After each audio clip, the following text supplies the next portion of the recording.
Tahun 2017, bulan Januari, tanggalnya sudah lupa. Aku ditelepon Ocang untuk segera berkumpul di rumahnya. Sesampainya di rumah Ocang, aku dikagetkan oleh dua wajah asing yang pertama kali aku jumpai. Ternyata, mereka berdua adalah sepasang kekasih yang berasal dari Bandung, kita sebut saja namanya Aan dan Nur. Nah, mereka ini rekan kerja Ocang. Mereka juga bisa dibilang satu hobi dengan kami semua. Mereka jauh-jauh dari Bandung datang ke kota hanya untuk bisa mendaki puncak tertinggi Kalimantan. Lalu, mereka meminta aku dan Ocang untuk bisa mengantar ke sana. Jujur sih, aku dan Ocang baru 2 kali pernah ke sana. Itu pun waktunya sudah lumayan lama. Namun dikarenakan pekerjaan yang lagi longgar, plus juga ada tamu dari jauh, ada rasa segan untuk menolak. Jadi kami semua pun langsung merundingkan dan mencari waktu yang tepat untuk bisa berangkat. Singkat cerita, tibalah waktu kami berangkat. Karena berada di pelosok banget, jadi aku dan tim memilih menggunakan sepeda motor untuk menuju ke sana. Sampai di kampung terakhir, yaitu Desa Kiu, aku pun langsung mengurus izin dan hal-hal lainnya. Sebelum berangkat, kepala desa tersebut pun memberi beberapa wejangan buat kami. Ya, semua formal lah. Namun, di ujung wejangan, bapak itu berbisik singkat. Diawasi ya si wanita itu, soalnya dia sensitif. Aku sih awalnya cuma biasa, karena pikirku, wajar lah, cewek pasti harus diprioritaskan untuk diawasi kalau di gunung. Namun, sebelum berangkat, aku sempat melihat ke arah Nur yang berkata kepada Pak Kepala Desa. Pak, Nur nitip mau ya di sini, soalnya dia nggak dikasih izin masuk. Si bapak hanya tersenyum khas senyuman ramah orang Dayak. Perjalanan pun kami mulai pada pukul 9 pagi. Pendakian masih terasa aman dan santai, walau dua orang tim kami yang baru ini terlihat begitu lelah. Iklim Kalimantan dan Pulau Jawa jauh berbeda, apalagi jalur yang begitu menantang khas hutan belantara membuat mereka terlihat kepayahan. Baru 1 jam perjalanan, sudah 1 botol air mineral mereka habiskan. Aku dan Ocang cuma tertawa. Sesekali, Nur bertanya, masih jauh nggak mas posnya? Aku sama Ocang serentak menjawab, bentar lagi. Padahal, menuju pos 1 Tiranggang itu biasa ditempuh 3-4 jam perjalanan normal. Akan tetapi dengan keadaan kami yang begitu lambat, jelas estimasi waktu 3-4 jam itu bakal molor. Nah, tepat kurang dari jam 2 siang, kami baru sampai di pos 1. Lumayan lama kami istirahat di pos 1. Makan siang dan istirahat sejenak sekitar 30 menit, kami pun melanjutkan perjalanan menuju pos 2 yang nantinya kami akan ngebase di sana, di tepi air terjun, dan jujur, aku berharap kami gak kemalaman.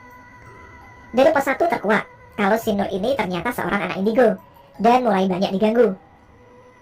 Sepanjang jalan dia cuma menunduk dan berkata pelan, seperti berkomunikasi dengan para penunggu belantara Kalimantan. Aku yang berada di posisi paling belakang, sering melihat tingkah aneh Nur, seperti ngomong sendiri, dan sering memukul tas carrier-nya sendiri. Dia sudah nggak minta beristirahat lagi seperti di jalur tadi. Tepat jam 5 sore, kami sampai di pos 2, Sungai Keruh. Kami langsung mendirikan tenda di depan air terjun yang memiliki ketinggian sekitar 60 meter. Setelah malam tiba, kami asik makan di depan perapian dan berkumpul. Aku pun mencoba mencairkan suasana yang terasa canggung. Gimana rasanya mendaki di Kalimantan? Asik gak? Tanyaku kepada kedua teman baruku ini. Ngeri mas, sumpah, sesek banget rasanya. Kenapa? Kamu anak IndiHome ya? Candaku agar Nur tidak terlalu tegang. Iya Nur, dibagi aja rasa takutnya, jangan dipendam sendiri, ungkap Ocang nyeletuk. Serius bang, ini gunung benar-benar angker ya. Kalah tuh Lawu sama Salak bang. Perdana aku, siang udah diganggu. Itu belum seberapa Nur, besok kita masuk pos 3, Jumantir, di sana terkenal banget mistisnya loh. Semoga kamu kuat ya. Emang ada apa di sana mas? Ada pacar Om Dika, haha. Celetuk Ocang sambil tertawa puas. Sial kamu Cang, pacar kok makhluk gaib, ujarku kesal ke Ocang. Sedikit info ya, pos Jumantir itu terkenal banget horornya bro. Aku aja yang udah beberapa kali ke Gunung Halau-Halau, selalu merasa takut di pos tersebut. Kalian tahu kenapa? Aku pasti selalu melihat penampakan wanita dengan rambut panjangnya sampai ke tanah.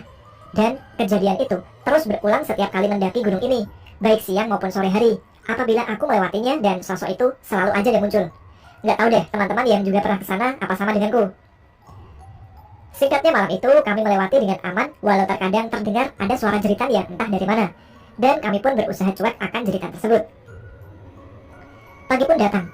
Selagi kami asik membereskan tenda dan mau melanjutkan perjalanan, Aan bertanya, Bang, semalam denger gak? Denger. Cuek aja bro, tar turun dibahas ya. Kami pun mulai perjalanan kami dengan formasi tetap seperti kemarin. Ocang di depan, lalu Aan, Nur, dan aku sebagai sweeper. 2 jam perjalanan, kami pun mulai memasuki area pos 3 Jumantir. Seketika, bulu kuduk ini berdiri. Padahal ini baru sekitar jam 9 pagi. Aku mulai fokus ke arah jalur, namun hati ini rasanya ingin melihat ke sebuah pohon besar sebelum masuk ke pos 3. Namun, batinku menolak untuk melihat ke sana. Tiba-tiba, Nur langsung berkata, Mas, itu ya, sosok yang tadi pacar abang? dengan tawa kecil seakan mengejek berkata padaku. Sontak mata ini langsung tertuju ke sebuah pohon besar di pinggir jalur. Di sana, nampak jelas wanita bergaun lusuh dan menutup mukanya dengan rambut yang terurai sampai ke tanah. Dia sedang melambaikan tangannya ke arah kami. Buset, ini cewek muncul lagi, gumamku dalam hati. Udah Nur, lanjut jalan, ucapku sedikit kesal. Kami pun langsung melewati pos 3 ini tanpa beristirahat. Sekitar 3 jam, tibalah kami di pos 4. Suasana di sini lebih terasa tenang. Namun tidak dengan Nur yang anak indigo. Dia terus saja ngoceh gak jelas. Satu kata yang begitu jelas ku ingat adalah, Mas, ada pintu gerbang, gede banget, lalu dilapisi emas. Itu salah satu ocehan yang jelas ku ingat. Lalu Ocang mencoba menerangkan Nur yang sudah terlihat hilang akal sehatnya. Nur, udah, tenang ya. Tinggal 2 pos lagi di depan, kita sampai di puncak, ujar Ocang ke Nur. Setelah makan siang dan istirahat, kami pun lanjut jalan. Dari pos 4 ke pos 5, kali ini tingkah Nur makin gak jelas. Dan sialnya, di jalur antara pos 4 ke 5 ini, terjadi hujan badai dan terpaksa kami membuat tenda darurat. Hujan deras dan angin membuat kami semua tidak bisa berbuat apa-apa. Selagi asik berteduh, Aan tiba-tiba bertanya, Bang, ini pasar setan ya? Kok banyak orang yang jualan dan belanja? Ungkap Aan kepada kami. Aku dan Ocang cuma bisa saling tatap, walau kami tidak melihat, tapi kami memang tahu area yang kami duduki sekarang memang area pasar setan. Lalu Nur yang dari tadi bertingkah aneh pun berujar, ini bukan pasar, tapi malnya setan. Asal kalian tahu, kita lagi ada di kota yang megah banget, dan ini hal perdanaku melihatnya, kata Nur ditutupi dengan senyuman anehnya. Hampir 1 jam kami berteduh, lalu tiba-tiba saja Nur pingsan. Awalnya kami mengira Nur terkena gejala hipotermia.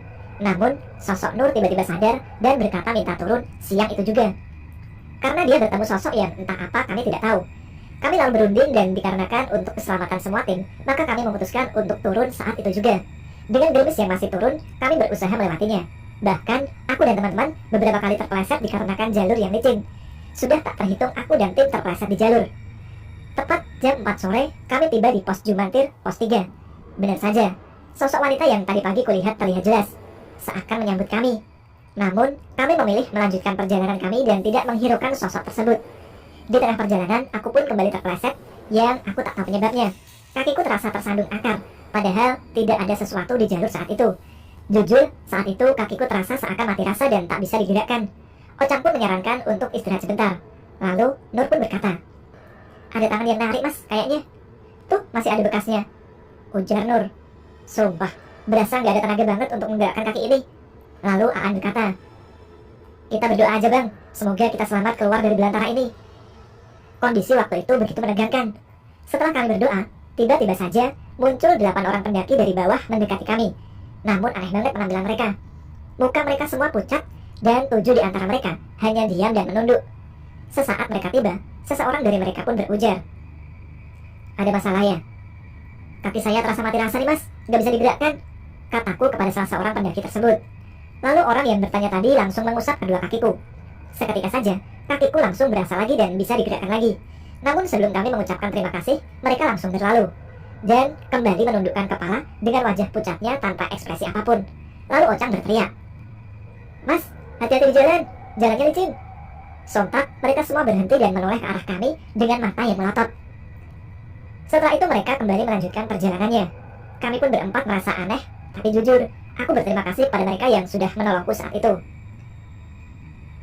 Buat kalian rombongan 8 orang pendaki yang naik Gunung Halo-Halo di Januari 2017 yang sudah menolong kami, 4 orang rombongan turun.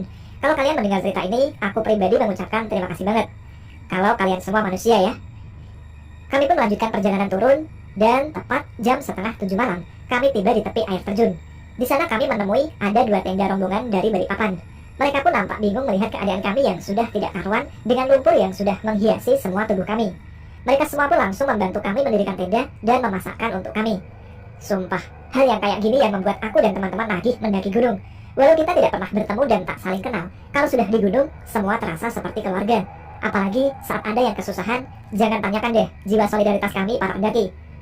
Setelah selesai mengganti baju dan juga mandi di tepi air terjun, aku dan timku langsung gabung dengan rombongan dari Balikpapan di depan perapian. Aku pun iseng bertanya, bro, udah nge-base camp dari jam berapa di sini? Udah dari jam 2 siang bang. Oh, tadi rombongan siapa ya yang 8 orang naik ke atas sekitar jam 4 sore? Sontak, mimik wajah mereka saling tatap dan mengerutkan wajahnya mendengar pertanyaanku. Bang, kami berenam dari siang tadi, gak ada ketemu siapa-siapa loh. Di jalur ini juga nggak ada yang lewat bang. Aku pun merasa heran dan sedikit merinding. Udahlah bro, siapapun mereka udah nolong kita. Dan kita nggak sempat ucapin terima kasih. Soalnya mereka lewat gitu aja. Jadi kita doakan aja mereka selamat sampai tujuan, ujar Ochan. Lalu kami semua pun sejenak berdoa untuk 8 orang pendaki tersebut. Suasana pun terasa kembali normal. Kami lalu larut dalam canda tawa saat itu. Namun, Nur hanya banyak bengong dan berdiam diri. Seakan ada sesuatu hal yang dipendamnya. Dan benar saja, tak lama kemudian, Nur kembali pingsan. Kami semua pun dibuat kaget. Di dalam kepanikan, Nur tiba-tiba sadar dan tertawa aneh. Bola matanya seakan terbalik, hanya menyisakan sisi putihnya saja. Beberapa kali tubuh Nur dimasuki oleh beberapa sosok yang tidak jelas. Makhluk-makhluk tersebut terus-menerus bergantian merasuki tubuh Nur. Tak terhitung sudah berapa kali makhluk yang mencoba berkomunikasi. Jujur, aku kasihan melihat Nur. Namun kami semua tidak tahu penyebabnya. Sampai masuklah salah satu sosok yang gak bisa kusebutkan namanya. Sosok ini pun berkata, lancang sekali. Mau menantang? Maka ini akibatnya. Bawa segera anak ini turun. Bawa, kalau tidak, dia mati, ujar sosok tersebut. Lalu Nur terkulai lemas dan langsung pingsan lagi.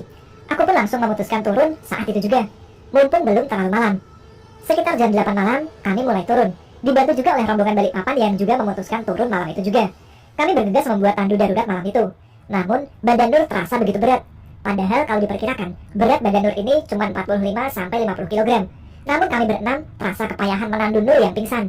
Bahkan, beberapa kali kami terpaksa bergantian. Melewati pos 1, kami semua terhenti. Karena jalan yang kami lalui tiba-tiba terbagi menjadi 3 cabang. Padahal setahu kami, jalur ini tidak ada cabang satupun. Lalu salah satu anak dari rombongan Balikpapan langsung adzan. Dan setelah dia melantunkan surah Al-Fatihah, aku ingat banget. Ada satu ayat di surah Al-Fatihah yang diulang sebanyak 3 kali. Ihdinas siratal mustaqim. Seketika, ada kabut yang menyelimuti 3 cabang jalur tersebut. Dan setelah kabut itu menghilang, jalur yang tadinya ada 3, seketika berubah menjadi 1 lagi. Namun sebelum melanjutkan perjalanan, kami semua kompak untuk berdoa kembali. Singkatnya, dengan susah payah, sekitar jam 1 malam, kami sampai di rumah kepala desa. Melihat keadaan kami, kepala desa langsung mencoba mengobati Nur. Sempat beberapa kali, Nur kembali kesurupan oleh berbagai macam sosok. Dan pada akhirnya, Nur kembali sadar. Lalu kepala desa bertanya kepada Nur apa yang terjadi dan apa kesalahannya. Nur pun menjelaskan. Di saat hari pertama pendakian, Nur sangat banyak diganggu oleh makhluk penunggu di sana. Sampai pada akhirnya, Nur pun kesal dan berujar dalam hati bahwa akan membalas tingkah usil mereka setelah turun nanti. Namun para penunggu di sana merasa tertantang dan terus-menerus mengganggunya. Bahkan saat kami berteduh di jalur antara pos 4 ke 5, Nur juga sempat pingsan. Di dalam pingsannya, Nur bertemu sosok yang mengaku sebagai penguasa di sana dan mengusir keberadaan Nur di dalam area kekuasaannya. Nur juga menjelaskan akan keberadaan kota megah yang ada di sana. Bersyukur kalian bisa selamat dan turun. Sebenarnya kalian masih dimaafkan. Ini cuma teguran buat kalian, ujar kepala desa saat itu. Lalu kami semua pun dipersilahkan untuk beristirahat. Keesokan harinya, kami semua pun pamit untuk kembali. Namun, ada hal aneh yang masih terjadi. Di perjalanan, Nur dan Aan tiba-tiba saja mengajak kembali. Karena dia bilang, mau milik Nur katanya ketinggalan di sana. Terpaksa deh, kami semua kembali. Setelah mau dilepaskan, baru kami bisa kembali. Makanya bro semua ya, kalau punya peliharaan yang begitu, nggak usah deh dibawa ke gunung, nyusahin. Satu lagi nih, kalau merasa punya kemampuan lebih, nggak usah sok nantang deh. Oke, sekian.